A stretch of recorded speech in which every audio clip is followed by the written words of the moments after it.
we present a twisted look at the history of business, or as Rusty Nails likes to call it, Bistery. Here is Russ T. Nails. Hey, guess what? You know, from time to time, we have all had a chance to say, what do you think, I'm made of money? You know, if you were made of money, you would be a big pile of pulverized rags. Really? Rags. Rags? Is that what money's made of? Absolutely. No, rags? I'm here to tell you why, my friend. Paper money is not paper.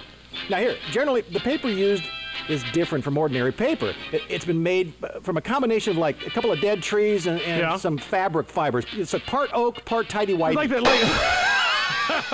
How's that? Is it like the rags that they use when they go to the car wash? Well, it's just that a rag, you know, would be like more a rag, linen, cotton, a little bit of silk. Well, the formula for paper used in U.S. money changes every so often, too. The formula, so it's more difficult for counterfeiters. And old Timmy Geithner, new Treasury Secretary. Yeah. He's about 14, by the way. Yeah, and he's coming up with a new recipe. Actually, he's 47, and he should pay his taxes any day now. Meanwhile,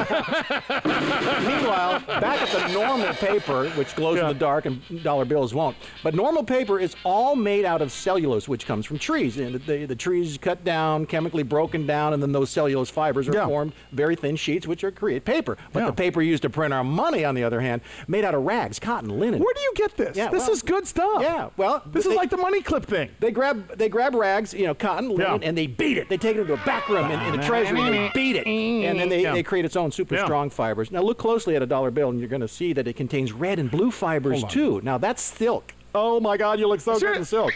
Now, it's more. So now, is that a security feature, or is that just? This is more counterfeit strategery. Oh, strategery. So it turns out that rag fibers bond together much more firmly than wood fibers. Rag fibers are basically unaffected by water, whereas when you get thrown in the pool after a big party, and your wallet's in your pocket, you still got money left. And the wood fibers, well, they absorb water and they come apart. So you know, if you ever paper money can make it through a wash just fine. Yeah, it's much more resilient. It resists wear and tear. But the cellulose paper just comes unglued. So the special paper is made by Crane Paper Company of Dalton, Massachusetts. Can we buy stock in that company? I think so. I mean, seriously. They are just printing money. Every dollar bill is... Literally. Have you ever heard anybody call a dollar bill a cranny? A cranny? A cranny. No, a cranny. No one does. Never have. But many Americans have made up nicknames for money. Guess what? Okay. The trading of buckskin furs in the colonial times created the name buck for a dollar. Really? You know that, my friend. So give me $10, that's 10 buckskin. No, that's a sawbuck, and that was from, this comes from the wooden legs on a sawhorse, which is form X, which is the Roman numeral for 10. Double sawbucks, $20. There you go. How about the $100 bill? C note. You know what the C is short for century, meaning 100, or the C is the Roman numeral for 100. Are good, mister. Take it there. In the 20s, money was nicknamed for what it could buy. It was called bread or dough. One name for counterfeit money became sourdough.